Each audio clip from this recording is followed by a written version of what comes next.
Hello dear students, myself Ashish Kacharia and today we discuss topic related to estimating, costing and valuation. In today's topic we discuss about the unit number 6 valuation. Okay તો start કરીએ. તો first of all તો આપણે એ જોઈ લઈએ કે આપણે આ વિડિયો લેક્ચરની અંદર કઈ કઈ વસ્તુઓ છે તે જોવાના છીએ. બરાબર, તો એની અંદર પહેલી વસ્તુ છે કે આપણે આ વિડિયો લેક્ચરની અંદર શું જોવાના છે તો કે મોર્ટગેજ. મોર્ટગેજ એટલે કે ગીરો ખાતું, એટલે કે ગીરવે મૂકનારી જે વસ્તુ છે એ બધી વસ્તુને મોર્ટગેજ તરીકે ઓળખવામાં આવે છે. તે પછી છે ફ્રી હોલ્ડ પ્રોપર્ટી. બરાબર, ફ્રી હોલ્ડ પ્રોપર્ટી કેને કહેવામાં આવે છે તો કે અબાધિત હકવાળી જે પ્રોપર્ટી હોય, બરાબર, અથવા તો અબાધિત અધિકારવાળી જે પ્રોપર્ટી હોય એને શું કહેવામાં આવે છે? ફ્રી હોલ્ડ પ્રોપર્ટી કહેવામાં આવે છે. અને લીઝ હોલ્ડ પ્રોપર્ટી એટલે કે લીઝ હોલ્ડ પ્રોપર્ટી કેને કહેવામાં આવે છે તો કે ભાડા પટ્ટાની જે મિલકત હોય અથવા તો ભાડા પટ્ટે રાખેલી જે મિલકત હોય એને શું કહેવામાં આવે છે તો કે લીઝ હોલ્ડ પ્રોપર્ટી તરીકે ઓળખવામાં આવે છે. બરાબર, અને લાસ્ટમાં જોશું કે differentiate between free hold property and lease hold property. બરાબર, આ જે ફ્રી હોલ્ડ પ્રોપર્ટી છે અને લીઝ હોલ્ડ પ્રોપર્ટી છે, આ બંને વચ્ચેનો ડિફરન્સ શું રહેલો છે તેના વિશે છે એ આપણે આ લેક્ચરની અંદર જોશું. તો સ્ટાર્ટ કરીએ આપણે. તો ફર્સ્ટ ઓફ ઓલ જોઈએ કે મોર્ટગેજ. મોર્ટગેજ તરીકે એને ઓળખવામાં આવે છે. Mortgage the owner of a property can borrow money against the security of his property. Such advancement of money against any form of security is called mortgage. એટલે કે કોઈ મિલકતનો માલિક પોતાની મિલકતને બેંક અથવા તો વ્યક્તિ પાસે ગીરો મૂકીને તેના ઉપર લોન લઈ શકે છે અને તે લોન પેટે લોન આપનાર વ્યક્તિ છે એને વ્યાજ આપે છે. આ રીતે મિલકત ગીરો મૂકીને મેળવવામાં આવતી લોનને શું કહેવામાં આવે છે? મોર્ટગેજ અથવા તો ગીરોખત તરીકે ઓળખવામાં આવે છે. ફરી એક વખત જોઈ જઈએ. કોઈ મિલકતનો માલિક પોતાની મિલકતને બેંક અથવા તો કોઈ વ્યક્તિ પાસે ગીરવે મૂકી અને તેના ઉપર લોન લઈ શકે છે અને તે લોન માટે તે લોન આપનાર વ્યક્તિને શું કરે છે તો કે વ્યાજ આપે છે. આ રીતે મિલકત ગીરવે મૂકીને મેળવવામાં આવતી લોનને શું કહેવામાં આવે છે તો કે મોર્ટગેજ તરીકે ઓળખવામાં આવે છે. તે પછી આપણે જોઈએ કે મોર્ટગેજ ડીડ કેને કહેવામાં આવે છે? The transition, the security and the condition of loan are entered in the document known as mortgage deed. એટલે કે લોન આપનાર અને લોન લેનાર વચ્ચે લોન અંગે કેટલીક શરતો નક્કી થાય છે, જેવી કે લોનની રકમ, વ્યાજનો દર, લોનના હપ્તાની સંખ્યા, લોન ભરપાઈ કરવાની સમય મર્યાદા. આ બધી બાબતોને આવરી લેતો દસ્તાવેજ બનાવવામાં આવે છે, જેને શું કહેવામાં આવે છે તો કે મોર્ટગેજ ડીડ તરીકે ઓળખવામાં આવે છે. ફરી એક વખત મોર્ટગેજ ડીડ કેને કહેવામાં આવે છે તો તે જોઈએ કે લોન આપનાર અને લોન લેનાર વચ્ચે લોન અંગે કેટલીક શરતો નક્કી થાય છે, જેવી કે લોનની રકમ, વ્યાજનો દર, લોનના હપ્તાની સંખ્યા, લોનના ભરપાઈ કરવાની સમય મર્યાદા વગેરે. આ બધી બાબતો આવરી લેતો દસ્તાવેજ જે બનાવવામાં આવે છે, જેને શું કહેવામાં આવે છે તો કે મોર્ટગેજ ડીડ તરીકે ઓળખવામાં આવે છે. અને આ દસ્તાવેજ કેવો હોય છે તો કઈ કાનૂની હોય છે. તે પછી આપણે જોઈએ કે મોર્ટગેજર તરીકે કેને ઓળખવામાં આવે છે તો કે the person who takes loan is known as mortgager. બરોબર, એટલે કે જે માણસ છે એ પોતે લોન લે છે, બરોબર, એને શું કહેવામાં આવે છે તો કે મોર્ટગેજર તરીકે ઓળખવામાં આવે છે. તો જે લોન લેનાર હોય, જે પોતાની મિલકત ગીરવે મૂકીને લોન લે છે, એને શું કહેવામાં આવે છે તો કે મોર્ટગેજર તરીકે ઓળખવામાં આવે છે.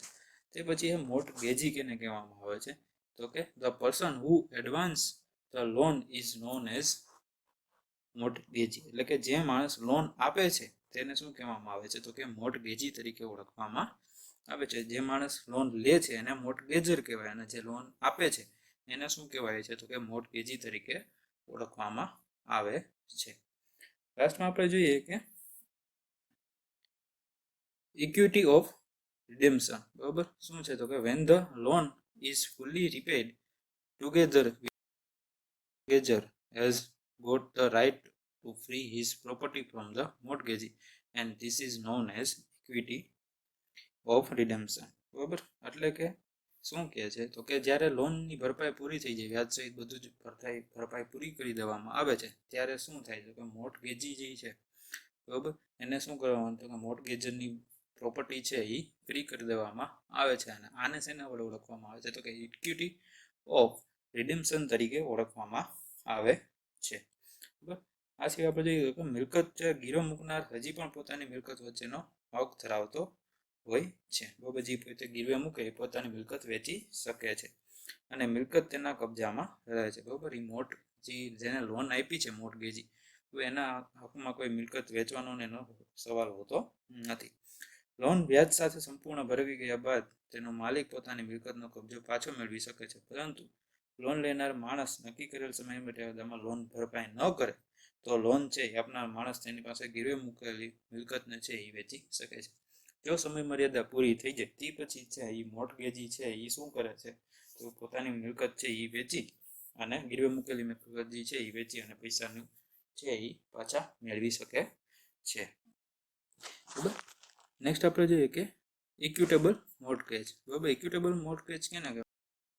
The money is advanced by depositing the title deeds of property with the mortgage as a security for the repayment of loan and interest. It is known as equitable mortgage. એટલે કે જે પૈસા છે એ શું શરૂઆતમાં છે એ પ્રોવાઈડ કરી દેવામાં આવે છે. ક્યારે? તો કે જ્યારે આપણે ડીડ એટલે કે જે એનો દસ્તાવેજ છે એ તૈયાર થતા હોય ત્યારે જ છે એ સિક્યુરિટીના દોર ઉપર છે એટલે પૈસા છે એટલા જમા કરવાના હોય છે. ત્યારે શું કરવામાં આવે તો કે એ પૈસા છે એ પાછા આપી દેવાના હોય છે. બરાબર. એને શેના વડે ઓળખવામાં આવે છે? તો કે ઇક્વિટેબલ તરીકે ઓળખવામાં આવે છે. બરોબર. નેક્સ્ટ આપણે જોઈએ કે the following point should be noted connection with mortgage. એટલે કે મોર્ટગેજને લગતી નીચેના બાબતો છે એ ધ્યાનમાં રાખવા જોઈએ. કયા કયા છે? તો ફર્સ્ટ ઓફ ઓલ છે તો કે અમાઉન્ટ ઓફ લોન, એટલે કે લોનની રકમ. લોનની રકમનો આધાર મિલકતની કેપિટલાઇઝ મૂલ્ય પર રહે છે. સામાન્ય રીતે છે મૂલ્યના 70 થી 80% જેટલી લોન છે એ મંજૂર કરવામાં આવે છે, પરંતુ આ મૂલ્યના 50 થી 60% રકમને સલામત લોન તરીકે ગણવામાં આવે છે. એ બાબતનું છે કે મિલકતમાંથી મળતી ચોખ્ખી આવક અને લોનના વ્યાજ તરીકે લેવા માટે પૂરતી હોવી જોઈએ. લોનની રકમ છે કઈ રીતે નક્કી કરવામાં આવે છે? તો કે ટોટલ અમાઉન્ટ જે છે બરાબર મિલકતનું એના 70 થી 80% છે જેટલી લોન મંજૂર કરવામાં આવે છે, પરંતુ 50 થી 60% જેટલી લોનની રકમને છે એ સલામત રકમ તરીકે ઓળખવામાં આવે છે. તે પછી છે ઇન્સ્યોરન્સ એટલે કે વીમો. ગીરવે મૂકેલી મિલકતનો વીમો ઉતારવો જરૂરી છે. આ વીમો મોર્ટગેજી અથવા અને મોર્ટગેજર બંનેના નામે લેવામાં આવે છે. વીમાની પોલિસી મોર્ટગેજી પાસે રાખવામાં આવે છે, જ્યારે મોર્ટગેજર છે એ વીમાનું પ્રીમિયમ ભરે છે અને તેની રસીદ છે એ મોર્ટગેજીને બતાવે છે. બરાબર. વીમો છે એ શું હોય છે? તો કે મિલકત આપણને કંઈ નુકસાન થાય તો એને આપણને એમાંથી જે નુકસાનીના છે એ પૈસા અથવા તેનું વળતર છે એ આપણને આપે. બરાબર. આ વીમો છે એ બંનેના નામે હોય છે. બરાબર. લોન આપનાર અને લોન લેનાર બંનેના નામે હોય છે અને વીમાની પોલિસી છે એ કોના પાસે રાખવામાં આવે છે? કે લોન આપનાર પાસે રાખવામાં આવે છે, જ્યારે વીમાનું પ્રીમિયમ છે એ લોન લેનાર છે એને ભરવાનું હોય છે અને તેની રસીદ છે એ લોન આપનારને બતાવવાની રહેતી હોય છે. પછી છે લીઝ હોલ્ડ પ્રોપર્ટી. ઘણી વખત લોન મંજૂર કરવામાં આવે છે અને મોર્ટગેજ ડીડ બનાવવામાં આવે છે. આવા કિસ્સામાં સમય સમય પર મિલકતની પુનઃ આકારણી કરવી જોઈએ, જેથી લોનની રકમમાં મિલકતની રકમ કરતાં વધી ન જાય તેનો ખ્યાલ આવે છે. બરાબર. લીઝ ઉપર આપેલી કોઈ પણ મિલકત ઉપર છે ઘણી વખત લોન લેવામાં આવે છે અને એની વેલ્યુએશન કરતાં એનું વેલ્યુ વધી ન જાય એનું ખાસ એક ધ્યાન રાખવું જોઈએ. બરાબર. પછી છે થર્ડ પાર્ટી ગેરંટી એટલે કે ત્રીજા માણસની ગેરંટી. સામાન્ય રીતે લોન આપનાર માણસને લોનની રકમ શક્ય હોય એટલી જલ્દી પરત મેળવવામાં રસ હોય છે. તેને મિલકત ઉપર કબજો જમાવવામાં રસ હોતો નથી. એટલે સમાજના મોંઘાદાર વ્યક્તિને વ્યક્તિગત જામીન તરીકે મોર્ટગેજ ડીડમાં સમાવવામાં આવે છે, જેથી ઇમરજન્સી કિસ્સામાં લોન આપનાર ગેરેન્ટરને લોનને જલ્દી ચૂકવવા માટે વિનંતી કરી શકે છે. આપણે ઘણી વખત જોતા હોય તો બેંકમાંથી આપણે લોન લેવી હોય તો શું કરવું પડે છે? તો કે ત્યાં આપણે સરકારી કર્મચારી ગમે એ હોય એની આપણે એક સાઇન લેવડાવવી પડે છે, જે ગેરંટી આપણે કહીએ થર્ડ પાર્ટી ગેરંટી. બરાબર. સાઇન લેવડાવવી પડે. શું કામ?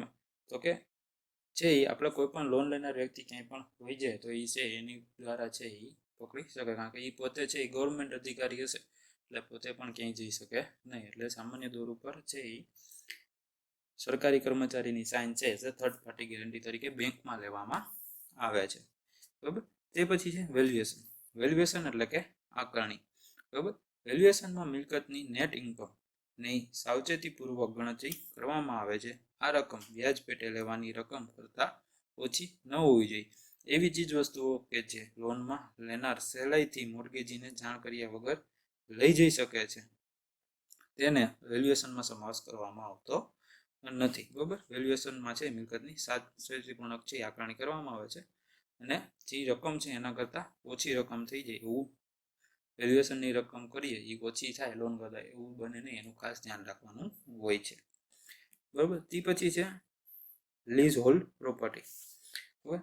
લીઝ હોલ્ડ પ્રોપર્ટીની અંદર છે ઘણીવાર લીઝ હોલ્ડ પ્રોપર્ટી માટે મોર્ટગેજ ડીડ બનાવીને લોન આપનાર આમાં આવે છે, પરંતુ આવા કિસ્સામાં સમયાંતરે મિલકતની આકારણી કરતા રહેવું જોઈએ જેથી લોનની રકમમાં મિલકતમાં રકમ કરતાં વધી જાય નહીં. બરાબર. લીઝ હોલ્ડ પ્રોપર્ટીમાં જ્યારે મોર્ટગેજ ડીડ બનાવીએ ત્યારે લોન આપવામાં આવે છે, પરંતુ એનું જે લોનનું અમાઉન્ટ છે મિલકતની મૂલ્ય કરતાં વધી ન જાય એનું ખાસ ધ્યાન રાખવામાં આવે છે.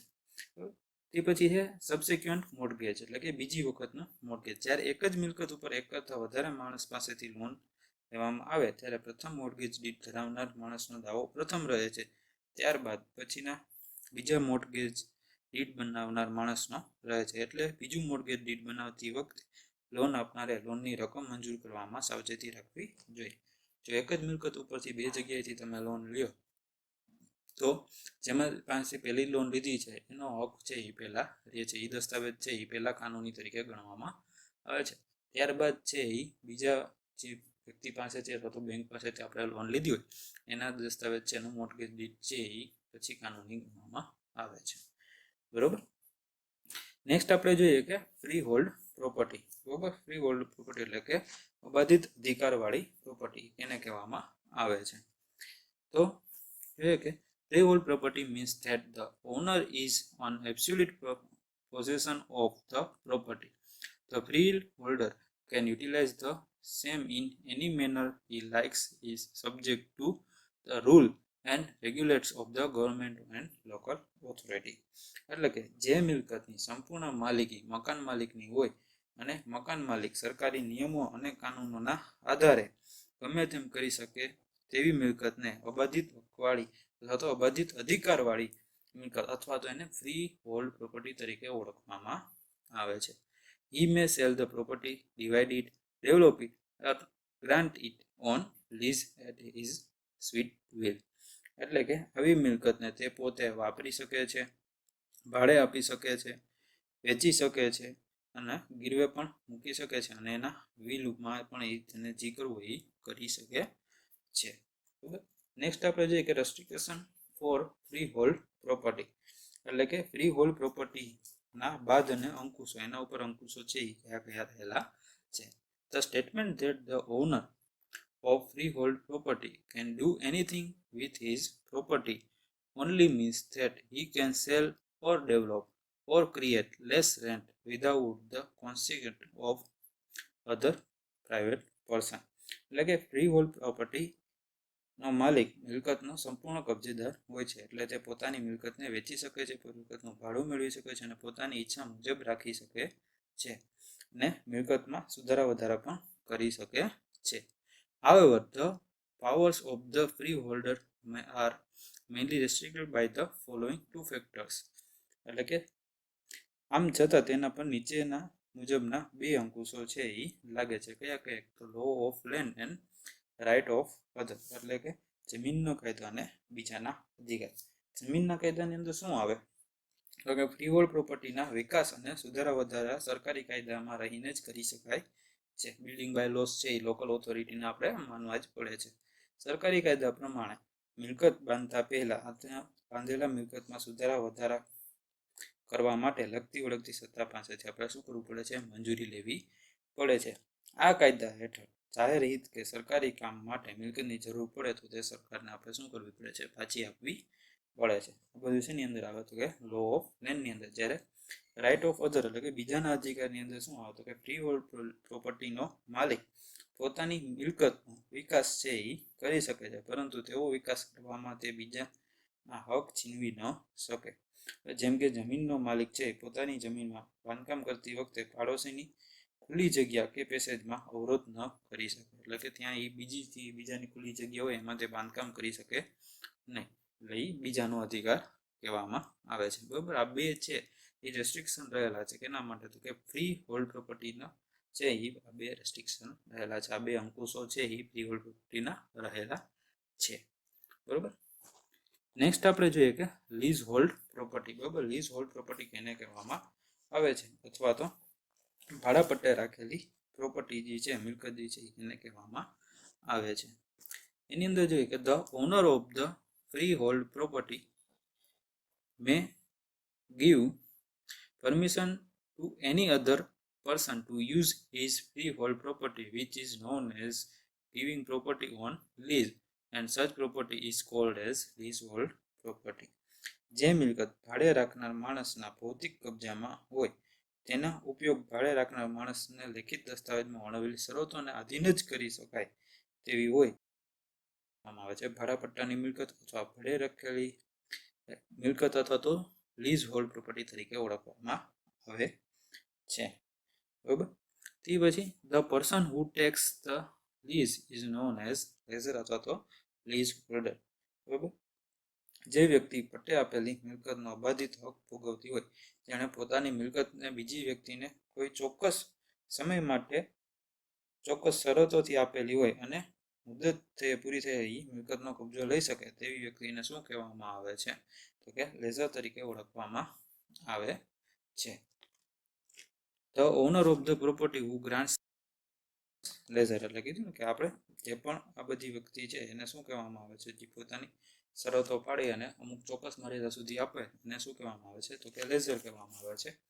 અને લીઝી કેને કહેવામાં આવે? તો કે જે વ્યક્તિ કોઈ ચોક્કસ સમય મર્યાદા માટે ચોક્કસ શરતોને આધીન ભાડા રૂપે, પ્રીમિયમ રૂપે કે અન્ય રૂપે વળતર આપીને મિલકતનો ભોગવટો કરે છે તેને શું કહેવામાં આવે છે? તો કે લીઝી અથવા તો પટ્ટેદાર તરીકે ઓળખવામાં આવે છે. જે લીઝ લે ટૂંકમાં એને શું કહેવામાં આવે છે? લીઝી અથવા તો લીઝ હોલ્ડર તરીકે ઓળખવામાં આવે છે.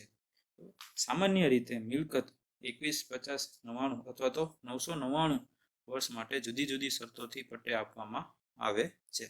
જ્યારે મિલકત છે 99 વર્ષ માટે પટ્ટેથી ભાડે આપવામાં આવે છે ત્યારે તેને લાંબી મુદતનું ગુણોત્તરનામું એટલે કે લીઝ ઇન પિરિયોડિટી કહે છે. જ્યારે મિલકત છે 999 વર્ષ માટે પટ્ટેથી ભાડે આપવામાં આવે છે ત્યારે તેને અનંત મુદતનું ગુણોત્તરનામું તરીકે ઓળખવામાં આવે છે. 99 વર્ષ માટે ભાડેથી આપીએ એને શું કહેવામાં આવે છે? લાંબી મુદતનું ગુણોત્તરનામું.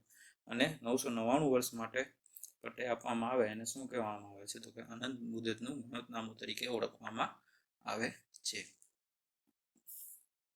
નેક્સ્ટ આપણે જોઈએ કે restriction for lease hold property. એટલે કે ભાડા પટ્ટાની જે મિલકત છે એના માટેના અંકુશો છે એ કયા કયા રહેલા છે? A leaseholder has to pay rent to the freeholder regularly. એટલે કે જે પટ્ટે રાખનાર છે બરોબર એને પોતાની ભાડું છે નિયમિત છે એ ચૂકવવું પડે છે. If the land given on lease is for residential purpose, a leaseholder can not use for other purpose like commercial or industrial. જો પટ્ટે આપેલી જમીનનો પ્લોટ છે રહેણાંકના બાંધકામના માટે જ કરવામાં આવતો હોય તો તેનો ઉપયોગ છે વ્યાપાર માટે કંઈ આપણે કરી શકતા નથી. He must use the lease property as a frontal man would use his own property. બરાબર. એટલે કે પટ્ટે રાખેલી જમીન પર કોઈ પણ પ્રકારની જે આપણે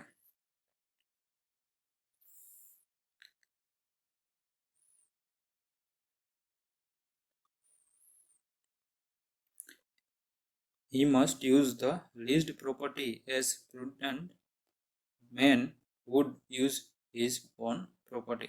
એટલે કે જે લીઝ હોલ્ડ પ્રોપર્ટી છે એ પોતાની પાછી મિલકત છે એ વાપરી શકે એ રીતે જ આપણે એને સાચવવી જોઈએ. He cannot do any act which cause permanent injury to the property. એટલે કે મિલકતમાં એવા કોઈ સુધારા વધારા કરવા નહીં કે જે છે એ શું કહે લાંબા સમય સુધી છે એ મિલકતને નુકસાન પહોંચાડી શકે. એટલે કે મિલકતના સુધારા વધારા છે એ માલિકની મંજૂરી વગર કરવા જોઈએ નહીં. He cannot make any modification in the property without the permission of the freeholder. એટલે કે મિલકતના સુધારા વધારા માલિક એટલે કે લેઝર જે છે બરાબર, જેની પ્રોપર્ટી છે પોતાની, એને મંજૂરી વગર કઈ કરી શકાતા નથી. He has to maintain the property in good condition at his own cost. બરાબર, જે મિલકત છે એને પોતાના ખર્ચે છે એને સારી કન્ડિશનમાં છે એ સાચવીને રાખવાની હોય છે. He has to surrender the property to the freeholder as soon as the lease period is covered. એટલે કે જેમ લીઝ પીરિયડ પૂરો થાય તેમ છે એટલે કે લીઝ પીરિયડ પૂરો થઈ જાય એ પહેલા છે એ મિલકતની છે એને લેઝર જે છે જેને તમને જમીન અથવા તો મિલકત છે લીઝ ઉપર આપ્યું એને પાછી સોંપી દેવામાં આવે છે. Successor of the lease holder have no rights to the property. બરાબર, એટલે કે લીઝ હોલ્ડર જે છે જેને લીઝ ઉપર જમીન લીધી છે એનો કોઈ પણ જાતનો છે એના ઉપર હક લાગતો નથી. બરોબર, આ બધા શું હતા તો કે રેસ્ટ્રિક્શન ફોર લીઝ હોલ્ડર હતા. જો એ પાછા એકવાર જોઈએ, જો પટ્ટે આપેલી જમીનનો પ્લોટ રહેણાંક બાંધકામ માટે જ થતો હોય તેનો ઉપયોગ છે વેપાર કરી શકતા નથી. મિલકતની જાળવણી તેનો ઉપયોગ છે કરનાર પોતાના ખર્ચે કરવાનો રહેશે, જેનો ઉલ્લેખ છે પટ્ટે આપવાની શરતોમાં કરેલો હોય છે. પટ્ટે રાખેલી જમીનમાં કોઈ પણ પ્રકારની જાહેરાત કે સાઇનબોર્ડ મુકાઈ શકાતા નથી. મિલકતમાં સુધારા વધારા છે એ માલિકીની મંજૂરી વિના થઈ શકતા નથી. જમીનનું ભાડું છે નિયમિત રીતે ચૂકવવું પડે છે. જો પટ્ટે રાખેલી જમીન ફરજિયાત ખુલ્લા રાખવાના ભાગમાં કોઈ પણ પ્રકારનું બાંધકામ કરી શકાતું નથી. જાહેર હિત કે સરકારી કામ માટે જરૂર પડતા લીઝ પીરિયડ પહેલા મિલકતને છે એ સોંપી દેવી પડે છે. બરોબર, હવે નેક્સ્ટ આપણે જોઈએ કે differentiate between freehold property and leasehold property. તો a freehold owner of his property, એટલે કે ફ્રી હોલ્ડર જે છે એ મિલકતનો પોતાના સંપૂર્ણ કબજેદાર હોય છે, જ્યારે a leaseholder possesses the occupation right for the specific period of duration and after that has no longer any right of the property. એટલે કે લીઝ હોલ્ડર છે એ કોઈ ચોક્કસ સમયગાળા માટે ચોક્કસ શરતોને આધીન જ છે એ મિલકતનો ભોગવટો છે એ કરી શકે, એટલે મિલકત છે એ પોતાની દર્શાવી શકે છે. A freeholder require any payment in the nature of rent. એટલે કે ફ્રી હોલ્ડરે પોતાની મિલકત માટે કોઈ પણ જાતનું ભાડું ચૂકવવું પડતું નથી. A leaseholder requires to pay periodic payment regularly to the hold the possession of the property. એટલે કે લીઝ હોલ્ડરે મિલકતનો ઉપયોગ કરવા બદલ તેના મૂળ માલિકને શું કરવું પડે છે કે ભાડું ચૂકવવું પડે છે. A free holder render lease develop the property without consent of any other private person. એટલે કે આવી મિલકતનો માલિક પોતાની મિલકતને વેચી શકે છે, ભાડે આપી શકે છે કે ગીરવે મૂકી શકે છે. Lease holder can not sell the property and he can not lease the property. એટલે કે આવી મિલકતને ભાડા પટ્ટે ભોગવનાર વ્યક્તિ વેચી કે ગીરવે મૂકી શકતો નથી. તે પછી આગળ આપણે જોઈએ કે the property can be develop within the municipal law. એટલે કે આવી મિલકતનો વિકાસ છે એ કાયદાની મર્યાદામાં રહીને કરી શકાય છે. A leaseholder cannot develop the property without consent of the owner of the property. એટલે કે મિલકતનો માલિકની મંજૂરી વિના મિલકતનો વિકાસ કે સુધારા વધારા છે એ પોતાના ખર્ચે પણ કરી શકતો નથી. બરાબર, This is a permanent property of the freeholder and his successor. એટલે કે આવી મિલકત ઉપર ફ્રી હોલ્ડરના વારસદારો ઉપર હક હોય છે, જ્યારે successor of the lease holder have no rights of the property. એટલે કે મિલકતનો કબજો લીઝ પીરિયડ પૂરો થતા વારસદારનો હક હોતો નથી, એ પહેલા મૂળ માલિકને દઈ દેવામાં આવે છે. If the property is required for public interest or government work, the government has to accept that amount and hand over the property to the government. એટલે કે જાહેર હિત કે સરકારી કામ માટે મિલકતની જરૂર પડતા સરકાર ઠરાવે તે રકમ સ્વીકારી અને મિલકત છે એ સરકારને સોંપી દેવી પડે છે. This is an ownership of the possession against a payment and terminate as soon as possible as lease period is over. જાહેર હિત કે સરકારી કામ માટે જરૂર પડતા લીઝ પીરિયડ પૂરો થતા પહેલા મિલકતને છે એ પરત સોંપી દેવી પડે છે. લીઝ પીરિયડ પૂરો થાય પહેલા આપણે એને આપી દેવી પડે છે. તે પછી અ free holder's interest is the lease rent and to resign the possession over his property after lease period is over, because as per a Rent Control Act, region of possession has become difficult. શું કે free holder મિલકતની પાછળથી વધારે ભાડું મેળવવાનું તેમજ ભાડા પટ્ટા માટેનો સમયગાળો પૂરો થતાં મિલકતને ફરી કબજો મેળવવાનો હોય છે, કારણ કે રેન્ટ કંટ્રોલ એક્ટના કારણે જે લીઝ હોલ્ડર પાસેથી મિલકતનો કબજો મેળવવાનો મુશ્કેલ બની ગયું છે. His interest in the property may have some value in that it confers a right on him to occupy the property and may enable him to claim a new lease or to continue his possession at the end of his term under the legislation. એટલે કે lease holder છે મિલકત પર વધારે નફો મેળવે તેવું તેઓને હિત હોય છે. આ ઉપરાંત લીઝનો ગાળો પૂર્ણ થઈ ગયા પછી મિલકત પરથી પોતાનો કબજો છે એ ચાલુ રહે તેવું તેનું હિત હોય છે. બરાબર, આપણે શું જોયું તો કે ફ્રી હોલ્ડ પ્રોપર્ટી અને લીઝ હોલ્ડ પ્રોપર્ટી વચ્ચેનો આપણે ડિફરન્સ જોયું. ઓકે, તો આપણે આ વિડીયો લેક્ચરની અંદર મોર્ટગેજ કેને કહેવામાં આવે છે, તે પછી free hold property, lease hold property વિશે જાણ્યું અને ફ્રી હોલ્ડ પ્રોપર્ટી અને લીઝ હોલ્ડ પ્રોપર્ટીના અંકુશો જે રહેલા છે તેના વિશે જોયું અને એના પછી આપણે ફ્રી હોલ્ડ પ્રોપર્ટી અને લીઝ હોલ્ડ પ્રોપર્ટી વચ્ચેનો ડિફરન્સ જે રહેલો છે તેના વિશે આપણે જોયું. Okay, thank you.